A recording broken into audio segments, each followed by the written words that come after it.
नमस्कार। डेट है आज की 31 जुलाई और आज हम केमिस्ट्री का फर्स्ट लेक्चर करने वाले हैं। यानी कि हर सैटरडे संडे को हम जो है वो केमिस्ट्री के लेक्चर्स करेंगे और बाकी मंडे से फ्राइडे जो है हम क्या करेंगे वो आपका बायोलॉजी के वीडियोस देखेंगे।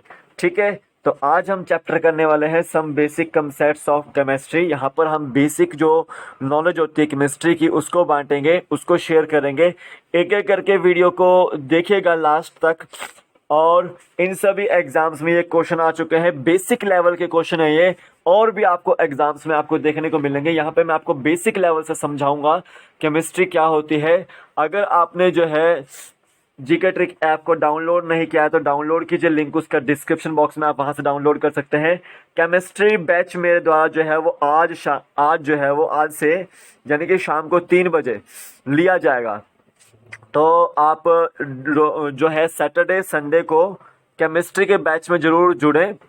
कोड यूज करना है केमिस्ट्री बैच के लिए, कैमकोस कैमकोस। और ये बैच कहाँ होने वाला है आपका, ये जीके ट्रिक ऐप के अंदर होने वाला है। कैमकोस आपको कोड यूज करना है। बायोलॉजी बैच मेरा द्वारा जो है वो आज का रोजाना ही लिया जा रहा है, लेकिन अब से मंडे और फ्राइडे चलेगा। ये भी शाम को 3 बजे चलेगा। और ये मंडे से फ्राइडे और ये सैटरडे संडे को चलेगा केमिस्ट्री का। इसके लिए बायोलॉजी बैच के लिए एनरोल करना है तो कोड यूज करना है B2QFI कोड यूज करना है। ठीक है, टेलीग्राम लिंक मैंने डिस्क्रिप्शन बॉक्स में डाल दिया आपको, वहां से आप ज्वाइन कर सकते हैं। यहाँ पे मैं आपको वीकली पीडीएफ जो होती है हमारी वो दे देता हूँ, वो शेयर कर देता हूँ आपको। और जैसे साइकोलॉजी के notes, HP TET, TST arts के नोट्स और टेट मेडिकल के क्वेश्चन पेपर और टीएसटी मेडिकल के क्वेश्चन पेपर आपको यहाँ पर अवेलेबल हो जाएंगे जीके ट्रिक ऐप के अंदर। तो जीके ट्रिक ऐप को डाउनलोड कीजिए, इन दोनों बैचेस में एनरोल कीजिए। अगर आप जो है किसी भी एग्जाम की तैयारी कर रहे हैं हिमाचल रिलेटेड तो आप इस बैच को एनरोल कर सकते हैं, टीजीटी पीजीटी के लिए, केमिस्ट्री के लिए, बायोलॉजी के लिए। ठीक है, इस ऐप को डाउनलोड कीजिए। अब चलता हूं मैं फर्स्ट क्वेश्चन की ओर। बेसिक केमिस्ट्री है, बिल्कुल आपको बेसिक कंसेप्ट के साथ समझाऊंगा, बिल्कुल अच्छे से वीडियो को पूरा देखिएगा लास्ट तक। चलते हैं आगे। तो केमिस्ट्री क्या है, सबसे पहले जब हम केमिस्ट्री की बात करते हैं यहाँ पे फर्स्ट क्वेश्चन यही पूछा गया है कि केमिस्ट्री क्या है। Chemistry is study of matter. क्या है वो? स्टडी ऑफ मैटर है। अब मैटर भी क्या है, चीज है वो, दो चीजें हैं वहां पे। एक आपकी फिजिकल प्रॉपर्टीज है, एक आपकी केमिकल प्रॉपर्टीज है। तो chemistry is a study of physical and chemical properties of matter. क्या है वो? फिजिकल और केमिकल प्रॉपर्टीज ऑफ मैटर है। तो वो स्टडी ऑफ मैटर भी है, फिजिकल प्रॉपर्टीज की स्टडी भी करते हैं हम उसमें, केमिकल प्रॉपर्टीज की स्टडी भी करते हैं उसमें। तो all of the above, D option इसका बिल्कुल राइट आंसर है। फिजिकल प्रॉपर्टीज में 3 प्रॉपर्टीज आती है, solid, liquid, gases. Chemical properties में आपके जो है वो प्योर सब्सटेंसेस और मिक्सचर आते हैं। कौन आते हैं?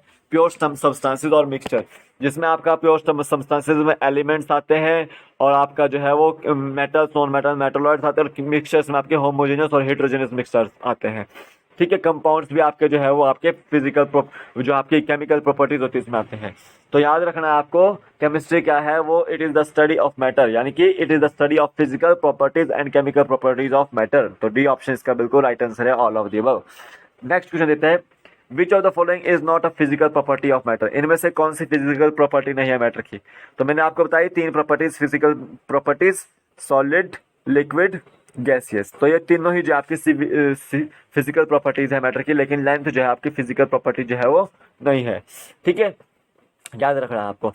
सॉलिड की डेफिनेट शेप होती है, डेफिनेट वॉल्यूम होती है। लिक्विड की डेफिनेट शेप नहीं होती है लेकिन उसकी डेफिनेट वॉल्यूम होती है, और वो लिक्विड जो है वो कंटेनर की शेप को एक्वायर करता है। गैस की ना तो डेफिनेट शेप होती है ना ही वहां पर डेफिनेट वॉल्यूम होती है। तो ये इन तीनों के बीच में डिफरेंस है।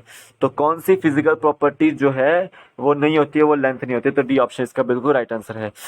नेक्स्ट क्वेश्चन देते हैं, विच of the following substance have definite shape and definite volume and can not be compressed by applying pressure. इनमें से कौन सा ऐसा सब्सटेंस है जिनकी डेफिनेट शेप भी है और डेफिनेट वॉल्यूम भी है, लेकिन हम उसको प्रेशर लगाने पर भी जो है वो कंप्रेस नहीं कर पाते हैं? तो ऐसा कौन सा सब्सटेंस है आपका? वो सॉलिड है।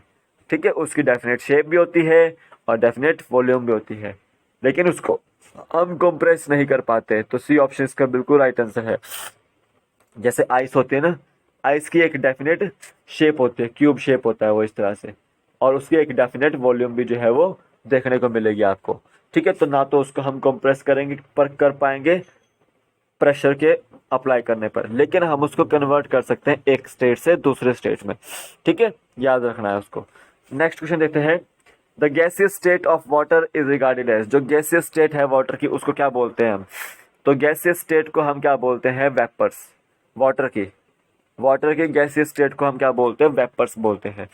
तो बी ऑप्शन इसका बिल्कुल राइट आंसर है। और ये वेपर्स कब बनते हैं, जब आपके कोई भी चीज़ बॉयल हो होती है। वाटर जब बॉयल हो रहा होता है, यानी कि बॉइलिंग पॉइंट से अबव चल जाता है तो वेपर्स बन जाते हैं। 100 डिग्री सेल्सियस से अबव चल जाता है तो वेपर्स बन जाते हैं। तो गैसियस स्टेट होती है वाटर की वेपर्स। बी ऑप्शन इसका बिल्कुल राइट आंसर है। नेक्स्ट क्वेश्चन देखते हैं, in which of the following substance the molecules are closely packed, इनमें से कौन सा ऐसा सब्सटेंस है जिनमें मॉलिक्यूल्स जो है वो क्लोजली पैक्ड रहते हैं। याद रखना है, ये डायग्राम देखो यहाँ पे, इसको मैंने आपको इसीलिए दिखाया है ताकि आपको समझ आए। ये आपका सॉलिड है, ये आपका लिक्विड है जो कंटेनर के अंदर डाला हुआ है, और ये कंटेनर के अंदर आपका गैस डाली हुई है।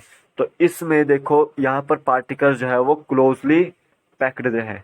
ठीक है, सॉलिड में क्लोजली पैक्ड रहते हैं, लिक्विड में आपके थोड़े थोड़े दूर रहते हैं पार्टिकल्स, और गैसेस में आपके जो है वो बहुत ही ज़्यादा दूर रहते हैं। तो क्लोजली पैक्ड पार्टिकल्स जो है वो आपके कहाँ रहते हैं, सॉलिड स्टेट में।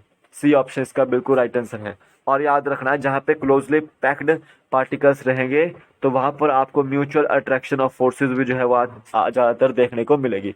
फोर्सेस ऑफ अट्रैक्शन भी ज़्यादा देखने को मिलेगी। तो फोर्सेस ऑफ अट्रैक्शन आपकी सॉलिड स्टेट में ज़्यादा होती है और लिक्विड स्टेट में कम, सॉरी गैसियस स्टेट में जो है वो सबसे कम होती है। याद रखनी है आपको। और सॉलिड स्टेट में या जो है आपका जो मॉलिक्यूल्स है या पार्टिकल्स हैं वो आपके क्लोजली पैक्ड रहते हैं, और गैसियस स्टेट में जो है वो पार्टिकल जो है वो दूर दूर रहते हैं, लूज रहते हैं। ठीक है, याद रखना है आपको। नेक्स्ट क्वेश्चन देते हैं, if solid directly converts into gaseous state the condition is. इस क्वेश्चन को सॉल्व करने से पहले मैं आपको ये डायग्राम समझा देता हूँ। यहाँ पे सिंपल देखो, ये सॉलिड है, ये लिक्विड है, ये गैस है। अगर हम सॉलिड को हीट करते हैं तो वो लिक्विड में कन्वर्ट होगा, तो वो कंडीशन क्या होगी आपकी, वो मेल्टिंग, यानी कि वहाँ पे सॉलिड जो है वो मेल्ट हो रहा है, और वो किस में कन्वर्ट हो रहा है, हीट होके लिक्विड में कन्वर्ट हो रहा है। अब देखो, लिक्विड को अगर हम हीट करते हैं तो वो क्या होगा, वो इवेपोरेशन क्या कंडीशन होगी, वो इवेपोरेशन कंडीशन होगी। यहाँ पे क्या होगा, वो जो लिक्विड है वो गैस बनेगी या फिर वो वेपर्स के फॉर्म में बनता है। ठीक है, अब देखो ये कंडीशन है। अब देखो यहाँ पर क्या हो रहा है कि ये गैस है आपकी। अब ये गैस जो है वो कूल डाउन हो रही है, तो इसके मॉलिक्यूल्स जो है वो दूर दूर होके यानी कि पास पास आ रहे हैं, तो वो किस में कन्वर्ट होंगे, लिक्विड में कन्वर्ट होंगे। तो गैस जब लिक्विड में कन्वर्ट होगी तो उसको क्या बोलेंगे, कंडेंसेशन बोलेंगे। अब ये लिक्विड है, अब ये क्या हो रहा है, ये भी कूल डाउन हो रहा है, तो यानी कि ये फ्रीजिंग कंडीशन हो रही है। क्या हो रही है, फ्रीजिंग कंडीशन हो रही है। तो यहाँ पर मॉलिक्यूल्स है बिल्कुल नज़दीक नज़दीक आना स्टार्ट हो गए हैं, तो यानी कि ये सॉलिड बन रहा है। ठीक है, ये आपको याद रखना है। अब यहाँ देखिए कि सॉलिड अगर डायरेक्टली जो है वो गैस में कन्वर्ट होता है, तो सॉलिड अगर डायरेक्टली जो है वो गैस में कन्वर्ट होता है तो वो क्या होता है, वो आपका सब्लिमेशन प्रोसेस होती है। क्या होती है, सब्लिमेशन प्रोसेस होती है। ठीक है, याद रखना है आपको। अगर गैस जो है वो सॉलिड में कन्वर्ट होता है डायरेक्टली, तो वो आपका डिपोजिशन भी होता है, और आपका क्या होता है, वो आपका सब्लिमेशन भी जो है वो प्रोसेस होता है। याद रखना है आपको। तो यहाँ पे यही पूछा गया है कि if solid directly converts into gaseous state, तो कंडीशन क्या है आपकी, वो सब्लिमेशन की कंडीशन है। डी ऑप्शन इसका बिल्कुल राइट आंसर है। नेक्स्ट क्वेश्चन देते हैं, in which process the liquid vapours convert into liquid. किस प्रोसेस में लिक्विड के जो वेपर्स हैं वो कन्वर्ट हो रहे हैं वापस लिक्विड में। यहाँ पे आपको दिखा दूं मैं, लिक्विड वेपर्स का मतलब है यहाँ पे गैसियस स्टेट से रिलेटेड।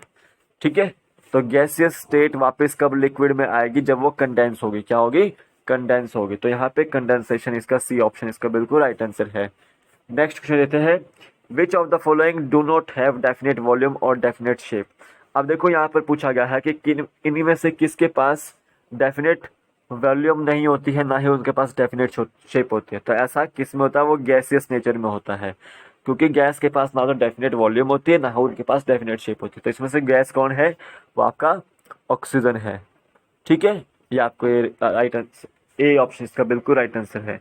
तो गैस के पास यानी कि ऑक्सीजन के पास डेफिनेट वॉल्यूम भी नहीं होती और ना ही उसके पास डेफिनेट शेप होती है। नेक्स्ट क्वेश्चन देते हैं, in which of the following state the mutual forces of attraction between the particles is stronger. कौन से स्टेट में जो है वो फोर्सेज ऑफ अट्रैक्शन जो है वो पार्टिकल्स के बीच में स्ट्रॉन्गर होगी। तो मैंने आपको बताया जहाँ पर आपके पार्टिकल्स जो होंगे वो क्लोजली पैक्ड होंगे तो वहाँ पर फोर्सेज ऑफ अट्रैक्शन भी जो है वो स्ट्रॉन्गर होगी। तो कहाँ पर होता है क्लोजली पैक्ड? सॉलिड स्टेट में। सी ऑप्शन इसका बिल्कुल राइट आंसर है। और लूजली पैक्ड कहाँ होते हैं? आपके गैसेस स्टेट में, वहाँ पर फोर्सेज ऑफ अट्रैक्शन जो है वो बहुत ही कम रहेगी, लो रहेगी। ठीक है, याद रखना है आपको। नेक्स्ट क्वेश्चन देते हैं, in which state sound travels faster. इन तीनों में से जो है कौन सा ऑप्शन स्टेट राइट है कि जिसमें साउंड ट्रेवल जो है वो होती है वो फास्ट होती है? तो याद रखना है, सॉलिड स्टेट में साउंड जो है वो ट्रेवल जो है वो फास्ट होती है, लिक्विड स्टेट में सॉलिड से कम होती है और गैस स्टेट में बिल्कुल ही जो है वो साउंड जो है वो बिल्कुल ही स्लो ट्रेवल करती है। ठीक है, तो यहाँ पे बी ऑप्शन इसका बिल्कुल राइट आंसर है कि सॉलिड स्टेट में सबसे फास्ट जो है वो साउंड ट्रेवल करती है। तो ये थे आपके टॉप 10 एमसीक्यूज। आपको आई होप आपको समझ आए हो। इम्पोर्टेंट क्वेश्चंस थे, some basic concepts of chemistry के। तो अभी इसी से रिलेटेड मैं आपको वीडियो लेकर आऊँगा कल भी, संडे को। सैटरडे और संडे हमारा केमिस्ट्री बैच चलेगा और आप इस केमिस्ट्री बैच में एनरोल कर लीजिए। ठीक है, तो आप इसमें जो है ज्वाइन कर लीजिए, आपको लाभदायक रहेगा। तो आज के वीडियो में बस इतना ही था। कल फिर मिलूंगा एक नए वीडियो के साथ। तब तक के लिए जय हिंद, जय भारत। आपका दिन शुभ हो। जय हिंद।